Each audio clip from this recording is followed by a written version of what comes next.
I'm gonna go ahead and get started. Um, it is 6:30 and it is it's the beginning of the new year. We have Very exciting. very exciting. We have officially made it a whole year for Trait Space, and I'm really excited to just even say that. I'm very appreciative to have this space with you, Dr. Austin, and I'm just really looking forward to seeing what this year brings. Um, and just continuing to bring awareness to trait and warriors that are coming out from post transplant and just in general, just sickle cell trait warriors. So, with that, I'm going to preface that I am ill a little bit in the hospital, but I am fighting through because like I said, I'm very excited about this space and I want to continue to be here for my commitment. So I'm going to share my screen and get started. I think you're amazing, Genesis. Thank you.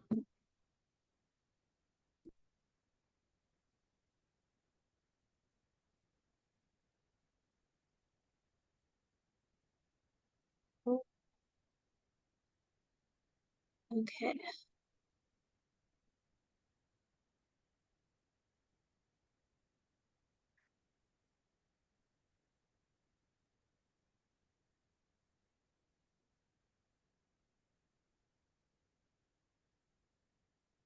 It's the beginning.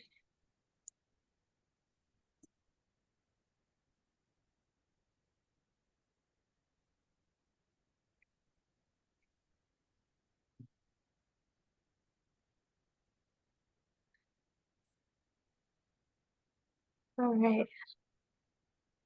Let's see.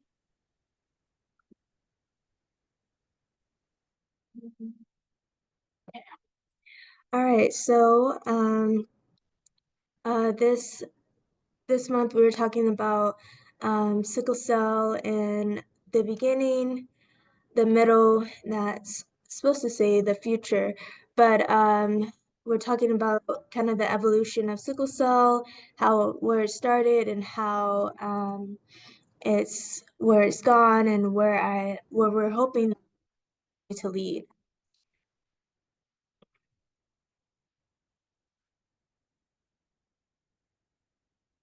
Okay, so it's a little history lesson we're going to go into. So, the discovery of sickle cell. If you didn't know, the first case of sickle cell disease was in the United States was first described in 1904. And it was described by a doctor described it as a peculiar, elongated, and sickle-shaped cell. And this was described by Dr. Ernest Edward Irons. Um, and that is Dr. Irons, to believe. And um, the first, do you guys hear it?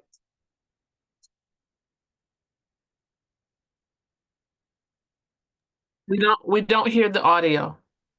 Okay, I was gonna say, can you hear it? No, Um, not the audio. let me get it to you.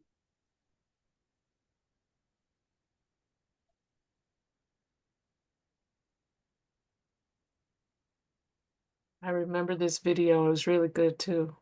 Yeah, I'm trying to see how to get the audio. Um, do I have to maybe mute myself or? I apologize, but I'm not I'm totally not the person to ask. There may be a link for share screen audio when you share in your screen. Oh, let me see. But that and see that helps. Hey, KW. Greetings, everyone. Merry Christmas. Merry Christmas, Happy New Year. Yes, hi Thank you. KW. An exciting carnival first coming up just now. Ooh, I'm coming in somebody's suitcase.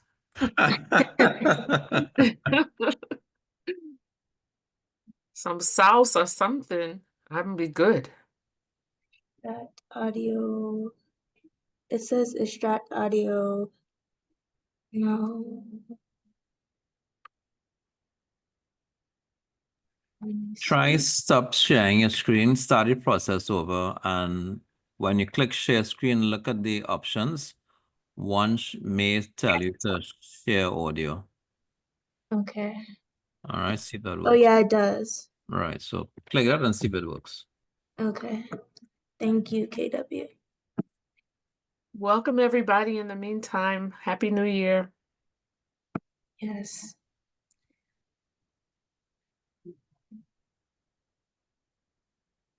sickle cell disease. But how did it happen Hi. exactly?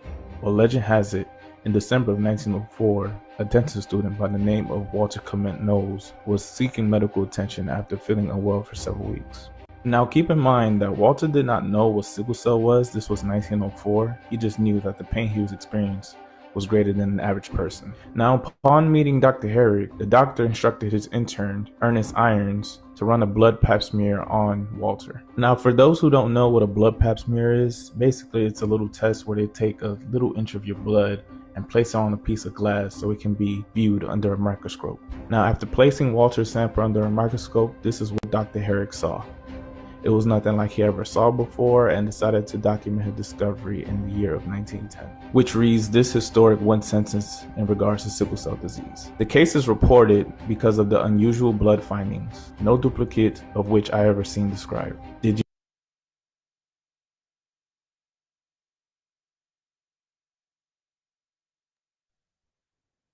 Okay. Um, Dr. Austin, I have somebody in. I did you get the link? I didn't, but I'll look again.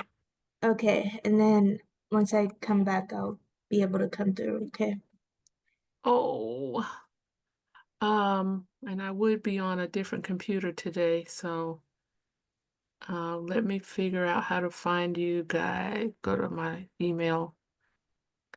I will just say that for those of you that may be new to Trait Space, Genesis, who was the voice that was talking, is, rocking it out, being a warrior right now, currently hospitalized. But she came to the As One Foundation table a couple years ago and asked if we had a support group. And we didn't. And she was, I won't say fresh off, but she had it had the she was post-transplant and basically said that she knew everything about sickle cell disease, but wanted to know about trait because in a lot of instances they go trait from disease to trait when they have the transplant. And so that's how the trait space, your safe space, started. And this marks the second year we started, January of 2024, meeting monthly on the third Tuesday of the month, which, by the way, comes so fast every month. But this is your space. This is your safe place, whatever you want to talk about. We definitely like to see your input, your involvement. When I was looking at the Facebook group, because there is a Facebook group also, earlier today, I saw someone say, let's do like a children's chat to talk about the young trait warriors. And I thought that that was a really great idea. I am still trying to find my way back to my email so that I can find the presentation so I can help Genesis present it. But in the meantime, if you guys would not mind, okay, I just found it. share in the chat or unmute so that we can record some things that you might want to talk about in the coming months. And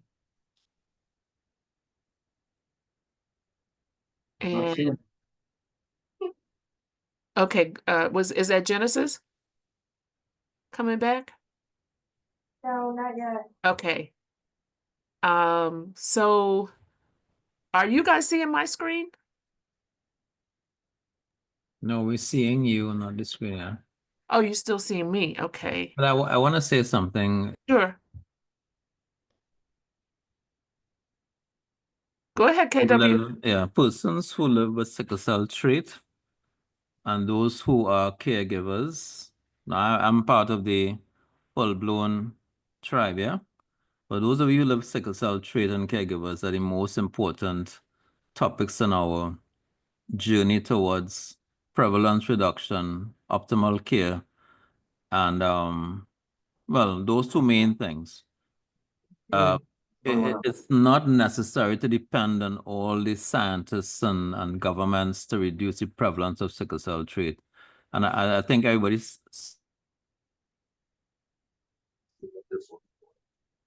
that mindset. All of us who have personally lived with sickle cell trait can certainly make an impact.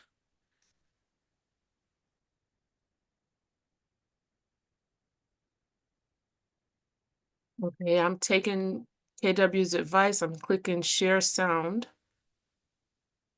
to be sure that I can pick up the audio.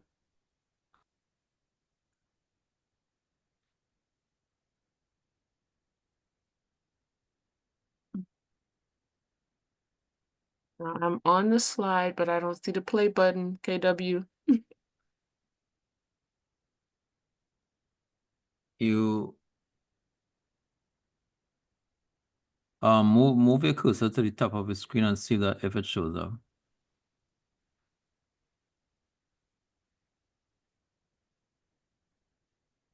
Is it a slideshow or video It's a slideshow. with audio? I don't know. I just know when I was sharing, I said share sound before I hit share. Let I me. am now seeing PPTX to the top. Looks like you might have to download it to your computer in order to play the video. Oh, okay. Yeah, possibly. Yeah, that's right. Okay. Oh, yeah. Thank you. We got some techies on this thing. Okay, so I need to get back to my email. I'm a Mac person and I'm on a PC, and this is just an extra level of effort here. That A I'm, new learning curve. yes, Lord. Okay. Let me see if I can get back to my, all right. So you said download it. Is that Emmy on?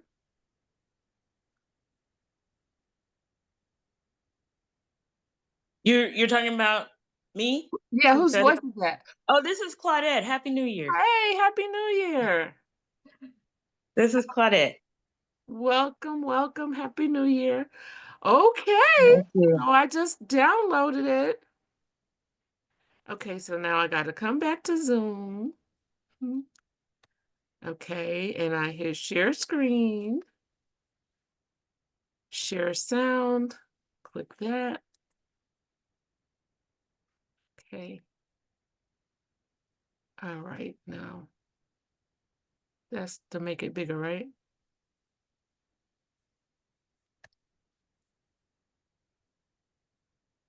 Okay, KW. I still don't see it. I don't see the play button. Okay, any other suggestions? Aren't you going to display mode? Bottom very close to the where you see 25%, the button, the link to your left. Or to your right, I guess, on your screen. Click that and save the.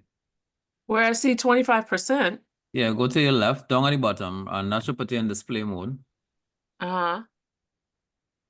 Go, yeah, click there and see that. No, not right, that one. Yeah, that's the one I click and it becomes bigger.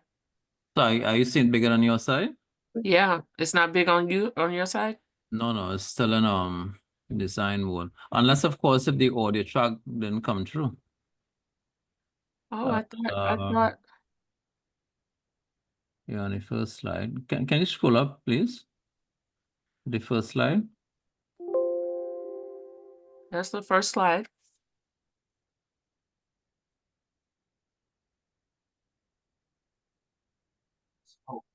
By that the stuff done. Okay, so here we are. All right, so try and click display again. You're seeing it displayed on your side, right? Yeah.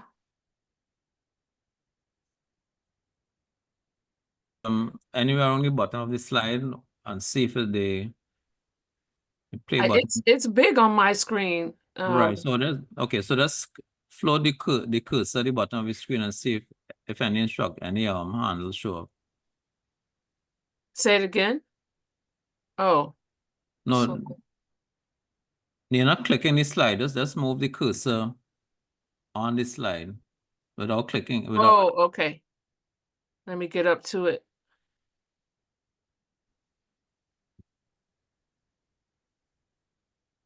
Which one is it? Okay, it's this slide. So yeah.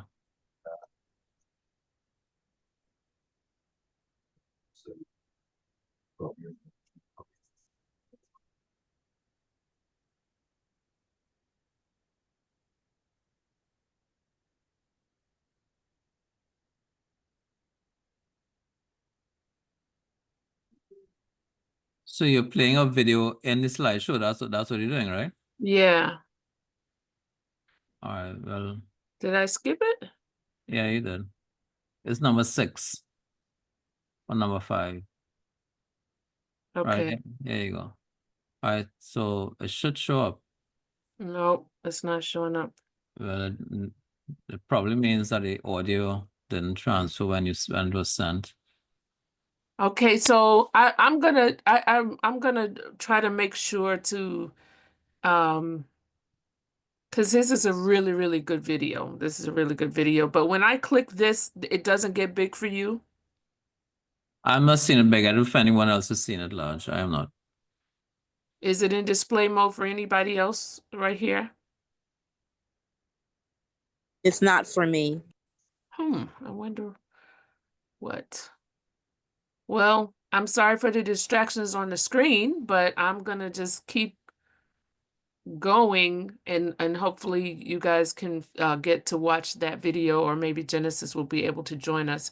So we're going to do a couple of things at once. If you don't mind, continue to share your thoughts about what we should be talking about or what you'd be interested in the coming months of 2025 for Trait Space, Your Safe Place. And I am going to I have a question based on some I sure. saw today. Sure. Yeah. All right. So I saw this clip from Sister. We lost you, KW. Are you hearing me now? You saw a clip. Yeah. So the male partner was diagnosed. The man was diagnosed with sickle cell trait, and the woman was not. And however, Okay, going in and out, KW. all right, sorry. So what they advised was that most clinics do not accept persons who are sickle cell trait. Now, mind you, they're a couple. So it's not someone who's donating anonymously. Is that something that is across the board in the US? And I mean, principally, is that okay? What's the first part? I didn't get some of it. The man was diagnosed with sickle cell trait. Uh-huh. The woman wasn't. The clinic is a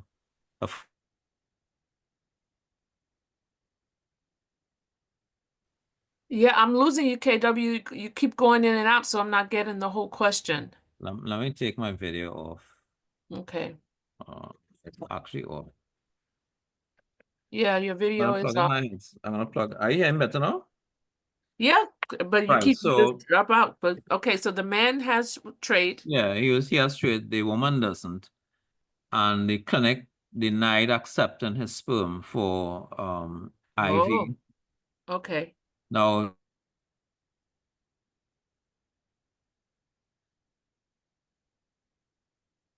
if you know if she can impregnate, but they advise her to use their, my apologies. I think you're asking if we have a policy to that effect in the United Here in States. the US. And the other question is, shouldn't it be all right for them to have a child if they so desire, seeing that one person is AA and one is AS or AC? That's my question. I think that is an excellent topic for us to delve into. And if anybody else agrees or disagrees, this is your safe place. So you're welcome to come off mute and give your suggestions. I don't know the answer to that question, but I'm certainly interested in what the policy is for the United States, whether or not a gentleman or a don't, with um, trait would be allowed to, that they would be allowed to procreate in a lab. Very, very, very interesting question. I know recently some policies were challenged when it came to blood donations, where they at one point would not allow same-sex couples, or rather males who identified as gay, to donate blood. And that policy has been uplifted because it was not riddled in health. It was riddled in um, some kind of values or whatever. Um, but if they are found to be healthy and they can pass the screening, because blood is so scarce, especially since the COVID years, and then blood is rejected and the antigen match and all that, just the high need for blood, it was worthy of going back to the drawing board, and that policy, that restriction was lifted. So I'm curious, does anybody else know if we have a policy like that in place here in the US? Definitely putting a pin in that for a discussion topic. Our method has been to look at health months, and January happens to be National Blood Donors Month. And if you are a trait warrior, you can donate blood. Please do not assume and totally eliminate yourself. Go to the blood bank or go to your nearest blood drive. And what I'll do is, I don't know it by heart, but I will put our code for those of you in the Houston area. Then you can go to the Gulf Coast Blood Bank and donate. We are making a concerted effort to try to increase Black male blood donors.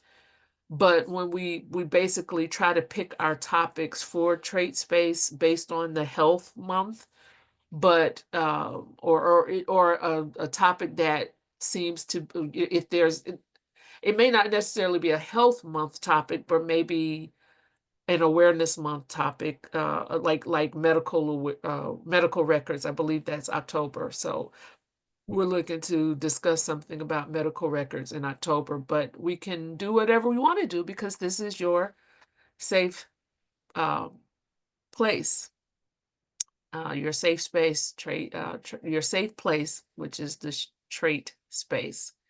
Anybody else want to come off mute and talk, or ask a question or make a comment?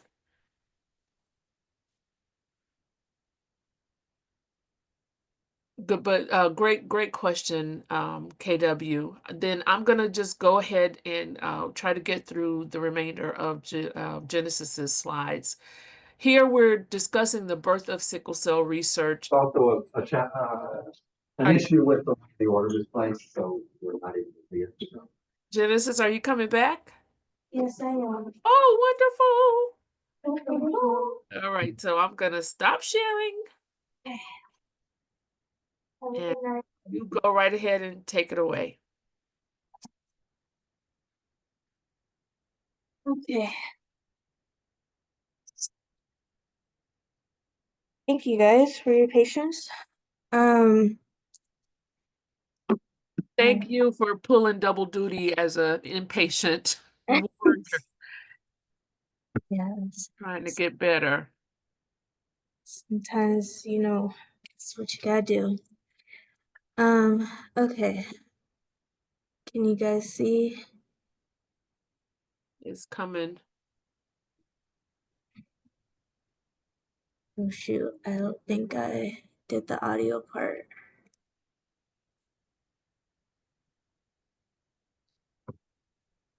I have more videos. Oh no, it would automatically did it. Okay.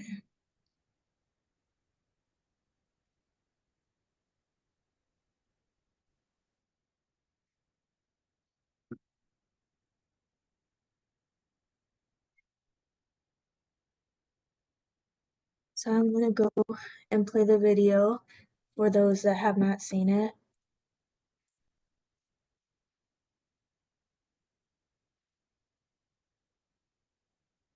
Oh, go back. This is American physician Dr. James Bryan Herrick. He was the first physician to discover sickle cell disease. But how did it happen exactly? Well, legend has it, in December of 1904, a dental student by the name of Walter Clement Knowles was seeking medical attention after feeling unwell for several weeks. Now keep in mind that Walter did not know what sickle cell was. This was 1904. He just knew that the pain he was experiencing was greater than an average person. Now, upon meeting Dr. Herrick, the doctor instructed his intern, Ernest Irons, to run a blood pap smear on Walter. Now, for those who don't know what a blood pap smear is, basically it's a little test where they take a little inch of your blood and place it on a piece of glass so it can be viewed under a microscope. Now, after placing Walter's sample under a microscope, this is what Dr. Herrick saw. It was nothing like he ever saw before, and decided to document his discovery in the year of 1910, which reads this historic one sentence in regards to sickle cell disease. The case is reported because of the unusual blood findings, no duplicate of which I ever seen described. Did you? So he basically asked, did you guys ever know about this doctor? And then, of course, did you guys ever know about Walter Clement, who was the first patient to ever experience a vaso-occlusive crisis? So, I guess I'm gonna move on. I wanted to talk about kind of, since he was already talking about sickle cell and research, I kind of did a little timeline of like how far we've been and where we're going. So he talked about the 1910, about how sickle cell was first discovered here. And then at 1949, sickle cell was named the first macular disease, which I thought was pretty interesting. And then in the early advancements of treatment for sickle cell in the 60s, this is when first blood transfusions were first used for sickle cell. In the 70s, the federal established sickle cell programs. And then in the 80s was the first sickle cell transplant for sickle cell disease ever performed. So a lot of people talk about malaria and how sickle cell, like people think, sickle cell, you must be immune from malaria, right? But that's not the case for people with sickle cell disease. People with sickle cell trait often do not have symptoms of sickle cell disease. Oh, wait, okay. Yeah, people with sickle cell trait often do not have the symptoms of sickle cell disease, but often show resistance of some severe forms of malaria, which I thought was, there's a very overlap with like, there's a significance of like the locations where the sickle cell mutates in our body and where malaria is found, which I don't hear a lot of people talk about that.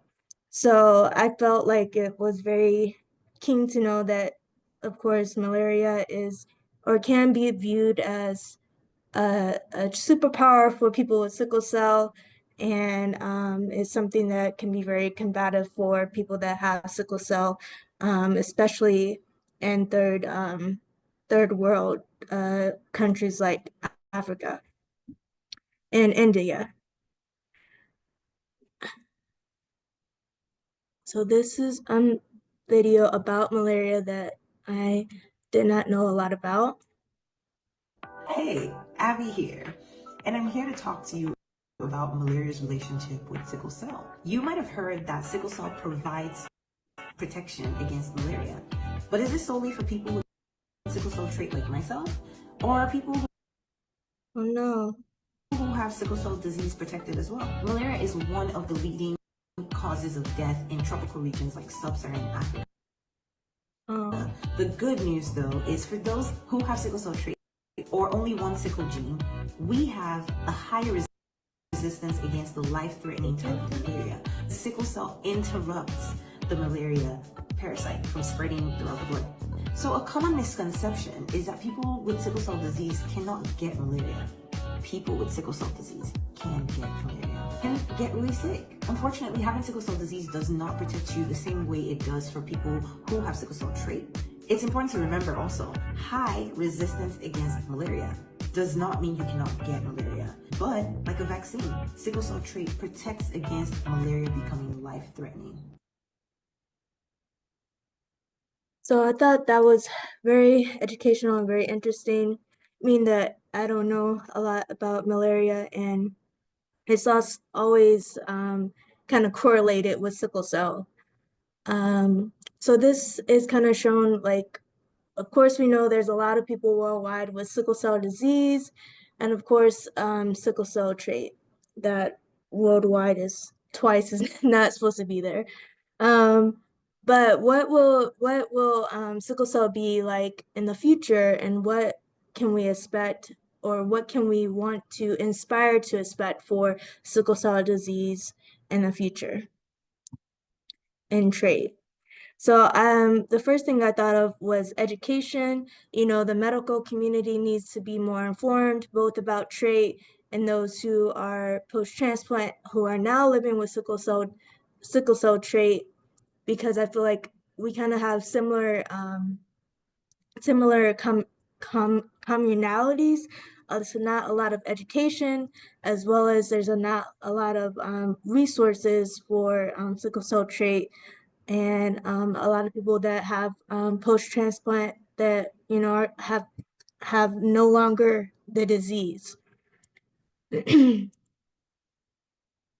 And I feel like there's a misconception about sickle cell trait. And this little first part of this video is a doctor that talks about the cure, but her mindset, I felt like is something that we're always trying to change within the medical doctors. And this is for my sickle cell patients, not sickle cell trait, because y'all be gaming people sometimes. Y'all know y'all ain't got no symptoms. Y'all just got a little anemia. But this is for my actual patients with sickle cell, or your children have sickle cell. There is a... So when I first saw this, I was like, okay, you're a doctor. Like, this is not the type of education you want to put out there for people that have sickle cell trait, and telling people that they're, one, gaming, and two, that they just have anemia.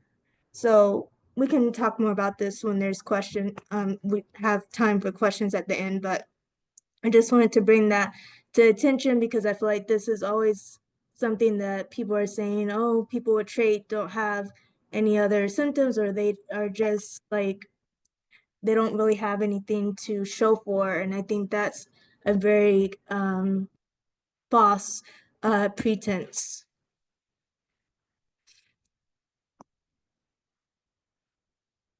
So the next thing I thought of was treatment. I envision, well, I feel like we all should envision that sickle cell trait and the disease having a better care and resources for the things that we need. There should be an overall dynamic of sickle cell trait and warriors' overall improvement. Excuse me. So I think a lot of people have seen this video about GMA and like how this father was inspiring he got a CRISPR gene therapy.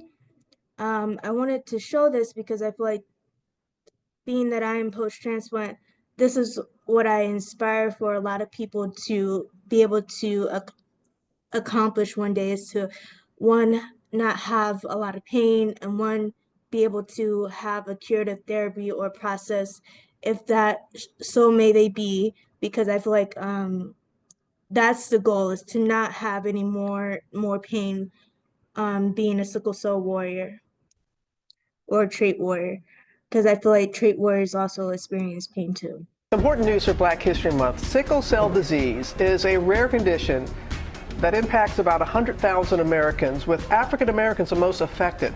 Now, a cutting-edge gene therapy is offering new hope in combating this painful disease.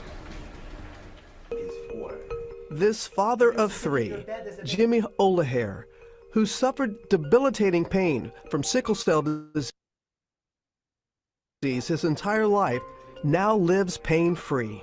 Any sickle cell related issues? Any pains, aches? No, none of that. I felt like I was living a nightmare. I had just constant lingering pain where even pain medication wouldn't touch the pain. Determined to be a healthy dad, the 38-year-old undergoing groundbreaking gene therapy, recently approved by the FDA. Today I'm feeling great, fantastic, probably beyond my wildest dream. The inherited condition turns what should be healthy round red blood cells into a C shape, limiting hemoglobin in the body, which blocks oxygen and clogs blood flow. There's tremendous suffering, largely from pain and chronic organ damage. And so something like gene therapy really holds the promise of reducing or eliminating pain and potentially improving survival. A medical revolution in the making, transforming the lives of sickle cell patients. Those cells are removed from the patient's body. They are modified in the laboratory. Now, with cutting-edge technology called CRISPR, dubbed genetic scissors, we bring the cells up here to the stem cell lab, we process them, and then we put them in these liquid nitrogen freezers, creating the potential to cure other genetic diseases. And then these genetically modified stem cells are returned to the patient. It was probably a week and change. I started noticing that lingering pain just disappeared. About 1 in every 365 African American babies born in the U.S. has sickle cell disease. Aware of the stigma, Jimmy found the life-saving clinical trial on his own. So the article was actually about a patient named Victoria Gray, first patient to get her genes edited to alleviate her sickle cell. People say I'm brave. Victoria was brave. She was the first.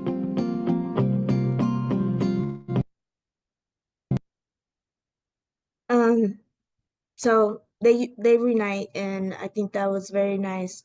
But due to time constraint, I'm gonna continue to move on. And we can talk about it.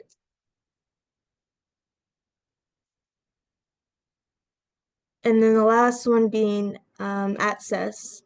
Of course, there has and always, I'm hoping will not be, a lack of access within communities and research for sickle cell disease due to full benefits and growth. Some things that I'm hoping to improve for access would be having clinics centered around sickle cell trait, as well as the overall post-transplant community, quality care over quantity care, which means listening and hearing exactly what sickle cell patients are talking about, and then the laws and regulations in place, meaning that we have better laws in place for sickle cell. Like when you come into the hospital, you're seen within an hour, within an hour limit, and increase global awareness for sickle cell trait and disease. And so I want to end with this, with imagining I want to end with this, with us imagining a world where sickle cell trait and sickle cell disease are supported by a robust care system. Groundbreaking research and innovative treatments are addressed with their unique challenges of each. Envision patients no longer facing barriers to access quality care and resources that are designed with their holistic needs in mind, or they're designed with their holistic needs in mind. Advanced research has led to medications and therapies that not only manage pain but also target the root causes of the disease, offering patients better healthcare outcomes and improved quality of life. Awareness campaigns and education ensure that the public and medical community understand sickle cell trait and disease, reducing stigma and fostering early intervention. Comprehensive care centers provide multidisciplinary support from mental health counseling to guide empowering individuals to thrive. Meanwhile, funding for community programs and policy reforms prioritize equality in healthcare access, leaving no one behind. Just like sickle cell will no longer be a back of the bus disease. This would be a reimagined approach, putting the voices of those living with sickle cell at the center and driving sustainable and meaningful progress for the entire community. So that's what I have for you guys today. We can start with questions and any other thoughts that you guys may have.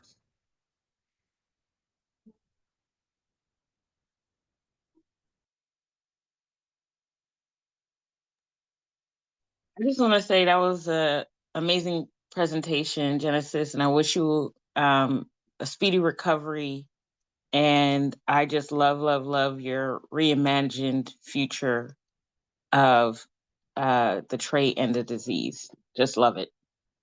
Thank you. I'm feeling that, Claudette. Um, in this space, and I'm talking about the sickle cell trait advocacy space, that reimagined, that last slide is definitely the goal, but it's reachable within our lifetime if people just, think about it. Like, KW told me, make sure to send that video to Dr. Pasante and Farhan.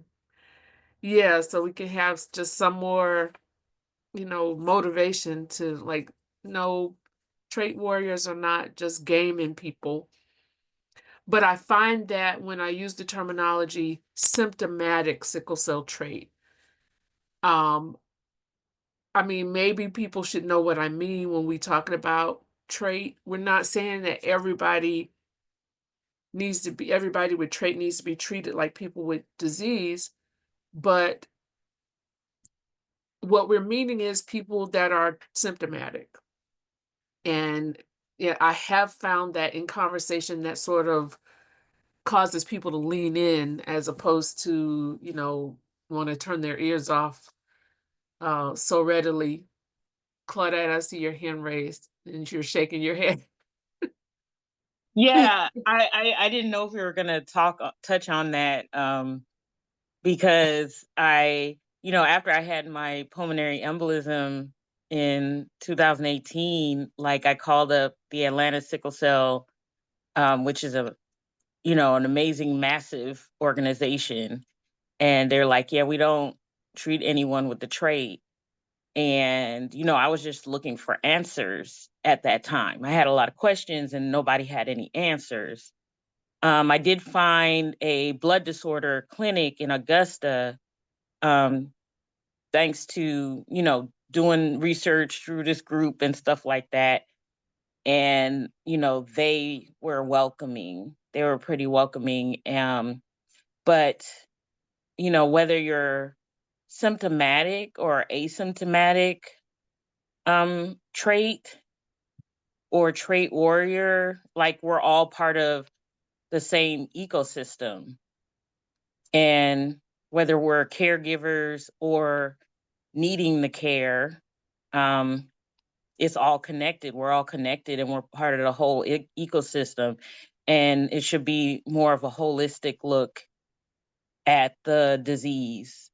And I don't think looking at it that way would take anything away from the struggles and the pains that those with the disease go through. So Thank you, Claudette. And again, thank you, Genesis. It's January 2025, and, our thought was to talk about the beginning. It's the beginning of the year, and to, talk about the beginning of the etiology of sickle cell and where we are. I have good news to report, and that is when we, the As One Foundation, entered into this space, sickle cell trait was classified as the top killer of collegiate athletes. That, thank God, is no longer the case. And I will absolutely take a little bit of the credit for having that needle move, an inch in the right direction because of the education that we're, putting forth in schools with coaches, with parents to protect their athletes, and with the athletes themselves to say, hey, yeah, I got sickle cell trait. I can't do this. I can't do that. Or I need to do this in order to do that. But we still have so much more to go because people with sickle cell trait experience retinopathy. People with sickle cell trait experience dental issues. So, they obviously experience pain, and other things. So we have a ways to go, but we wanted to discuss the beginning. And I see in the chat, KW is reminding us that there is there is, and I'm so happy about this. There is a Facebook, another Facebook group that does talk about misconceptions about trait, that's led by Mwape Miller, who's over in Europe. She's attended the trait space here, KW. Stayed up pretty late in order to attend once or twice. But I think now there's 3 or 4 sickle cell trait related support groups. One is about RMC, which is the renal medullary carcinoma, that unfortunately only affects people with sickle cell trait. It's called oh God, I think it's just called the RMC support group.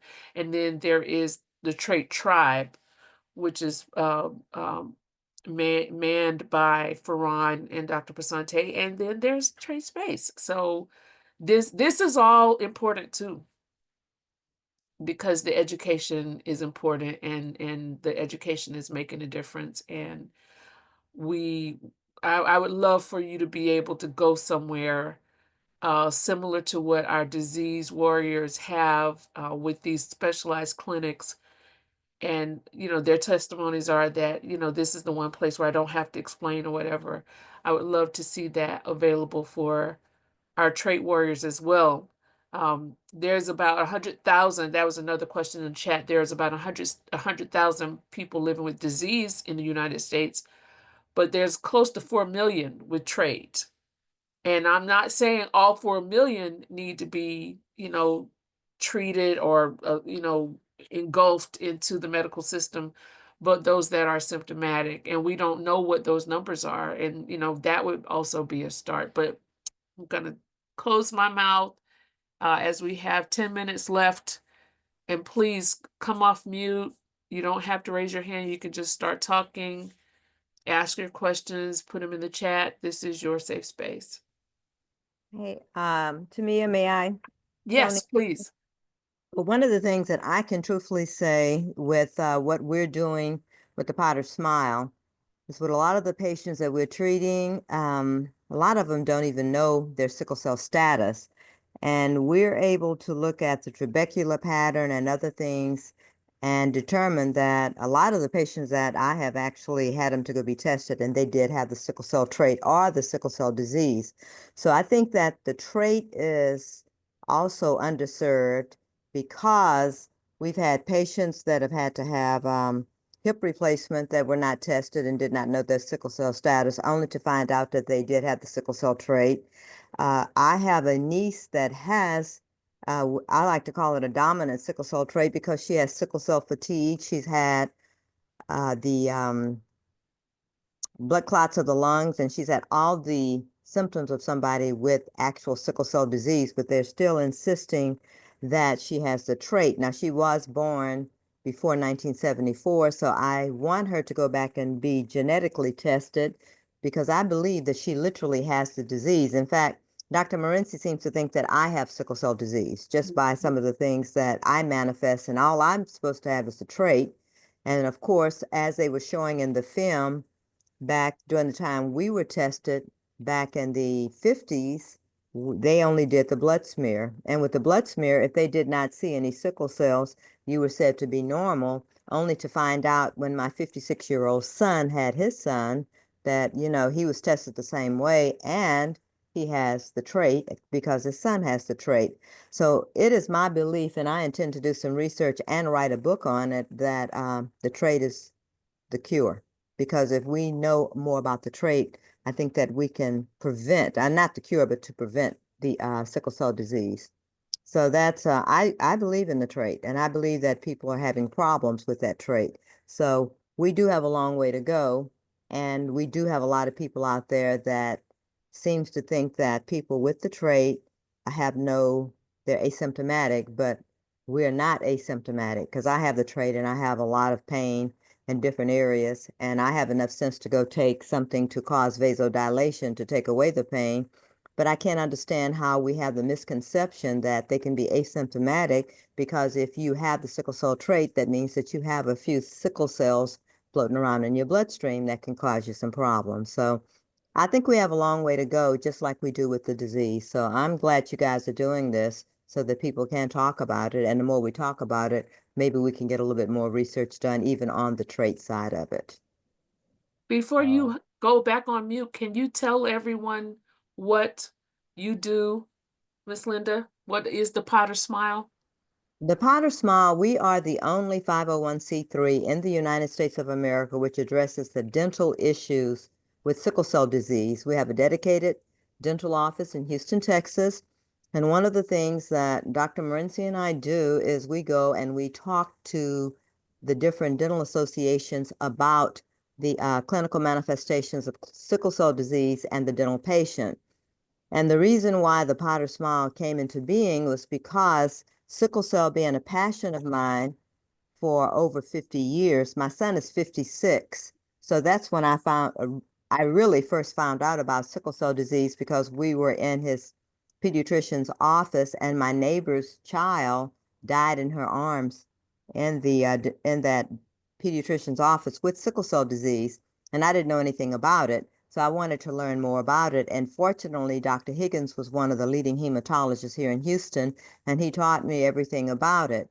Well, what I noticed when I was in dental school, they didn't talk about it at all. So a lot of the dentists only gets maybe about 2 or 3 paragraphs on sickle cell disease, and they don't get any training on it at all. And then as I went through the years, I started doing a lot of training, and I started looking at the trabecular pattern and different things. And then after I so less retired, I started speaking to the different dental associations about these manifestations with the dental patients. And then Dr. Morency joined me, and for about 3 years, that's all we did was talk to different dental associations and different dental facilities about these clinical manifestations, hoping to educate the dentists. Well, what we found was the problem we had with the health history questionnaires is that most health history questionnaires do not address sickle cell disease or the sickle cell trait. And then we further research, we found that a lot of the population don't know their sickle cell status. So even if they did have sickle cell disease or the sickle cell trait, the dentist didn't know how to treat them. So that's when we decided to do our own clinic or our own dental office, so that those people who need the attention and they need someone that understands their disease, that they could come to see us. So that's how we originated. Thank you so much for that. And maybe Genesis, we can have Miss Linda back and we do a whole, topic on sickle cell and dentistry. Um, and she's a trait warrior. So, anybody else with 4 minutes to spare? Any other questions, comments? I just want to hope I'm not hogging too much. But Miss Chandler, we need you here in Trinidad and Tobago. I have a personal issue with my dentals now. So I'm happy that there's a focus. I've heard you at the SC3. However, I just want to switch back to trade, and there's a woman who lives in Sweden, I believe in Sweden now, and I met her over the screen just not too long after COVID, from Africa originally, sickle cell trait, major strokes. Her local language is not as fluent as the adopted language, and the doctors there that European country, were trying to prove to that she has sickle cell disease and not sickle cell trait. It seems that trait is just as dread as disease because it can kill you, as Dr. Austin mentioned. So we should not be apologetic when we say a sickle cell disease is really, sickle cell trait it is as dread as sickle cell disorder. I mean, we need to not be so apologetic when we make those statements. There's enough evidence. And I think one death is sufficient. And I know people are not going to agree with that. There's enough data, but one human being dying from complications of sickle cell trait is enough. And that cancer, I keep telling people I don't think it's unique to sickle cell trait. Tonight I'm hearing that it is unique to sickle cell trait. So it means that it's even more complicit than I felt. So Yeah. we really need to be very valiant, brave, outspoken about how we chat about sickle cell trait. And this is, I'm sorry, did somebody else, was No, someone I else? was just going to say, and that's what makes me a little upset because they think that sickle cell trait is asymptomatic, and it is not. And that, We really need to educate the doctors. That's what someone is saying in the chat. Yes. yes, Yes, yes, and yes, and I'll just say I'm not a clinician, but I just want you to know that the testing, if you were tested years ago, it is absolutely advisable to retest. But there are so many scenarios where misdiagnosis can happen, has happened. There's also the fact that your sickle cell trait is represented by a percentage in your body. And the research is showing that a percentage above 30% of that abnormal hemoglobin Yeah. can be the predictor of symptoms. So, and then there's also, you may have a copy of the S gene, but you could also have a copy of a thalassemia that, so you literally do end up with two copies, and that is thalassemia disease. Again, I'm not a clinician, I'm a researcher. Talk to your hematologist, talk to, do your own research, but get retested. That's one thing that I would advise. well, you Get know, according get to retested. according to Dr. Morency, he was, when we were doing a seminar, he was telling one of the doctors that when they test you at birth, you still have your mother's red blood cells. So you still have the fetal red blood cells. So it's really necessary to be tested, even after they test you at birth and even again, because look at the situation with my son was tested at birth. We thought he was clear, and we didn't find out until he had his son that he literally has the trait. So it may change. And I'm beginning to think that what I've noticed with my family, my mother died of sickle cell disease and my brother died of sickle cell disease. But one of the things that I've noticed with some of my older aunts and uncles that did have sickle cell disease, like my older brother had the trait, he went into leukemia. And what we're noticing is that some of the people with the trait, and we call it latent leukemia, they go into leukemia in their later lives. So I had an aunt that died at 84. She had the trait. She died of leukemia. My brother died at 74 who had the trait with leukemia, and the brother that died at 37, he would be like 90 if he was still alive. They didn't know what was wrong with him, but he had sickle cell disease and he had all of the manifestations, but he also had epilepsy, and they couldn't figure out what was triggering his epilepsy. So it's just so much that we don't know about the disease. It's so underserved and it's so under-researched. If we could get as much money as they get for cystic fibrosis, we could do Amen. some research, you know? Amen. And Amen. epilepsy is known as sickle cell disease. Jamaica research has shown that. I mean, so Yeah. sickle cell contributes to so many NCDs. Is amazing. And often when there's a death, the death is a comorbidity. I mean, there are other, comorbidities that are associated and not necessarily the sickle cell that's actually the cause of death. And with trait, oh my God, don't get me started, because someone told me that there is currently a cause of death code for sickle cell trait. My research has not yielded that there is a cause of death code for sickle cell trait. So when there's a trait death, it is often listed on the birth certificate as a complication. Renee, I'm going to surrender the last word to you. We are above 8:30 and 8:30 Eastern time anyway. So I would like to give everyone back their night, but please go ahead, close us out. Well, I'm not sure if you remember following the George Floyd trial. Oh, They absolutely. they tried to pin sickle cell trait as a problem why he the possibility of contributing to his death, and I said, wow. Now this is the only time they would actually be interested in sickle cell trait being an attributor to someone's death or mortality or any kind of difficulty in their health. But outside of that, this people don't have any interest.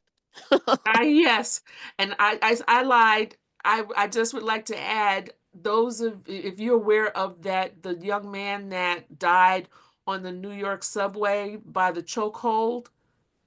That was recently, and then the gentleman that killed him was acquitted. Sickle cell trait. He had the young man had sickle cell trait also, and the prosecution used that, which contributed to the killer's acquittal. So you can't have it one way and not the other. Exactly. Didn't we say When that it's a was going to benefit. be one of Huh? our? Didn't we say we were going to discuss that in one of our meetings this year? Yes, that's coming up in one of the topics. We got a robust year planned, but we took some great comments tonight. Thank you all so much. Some persons with SS don't have major issues. Yes, and that's also the case.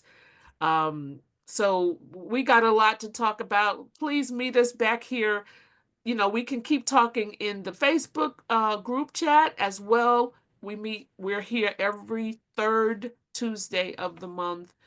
Tell a friend, bring a friend, and let's keep the conversation going about what we want to talk about. Thank you so much, Charlene. Thank you, everyone. Genesis, are you able to give the last word? Yes. I want to say thank you again for everybody. We're kicking off another year of Trade Space, and like Dr. Austin said, it's going to be great. I'm not gonna hold you guys any longer because I need to go myself. And yeah, so it's gonna be great. Like she said, Tuesday. week, every third Tuesday of the month, and we will see you guys again next month. Good night, everyone. Bye. And we'll play the recording on our YouTube. Yes. Thank you. Thank you for having Thanks us. so much. Good night. Thanks for everybody. Good night. Thanks for allowing us with the full-blown inside the space. Thanks for being here, KW. Miss you. Miss you guys as well. Stay healthy, everyone. Good night.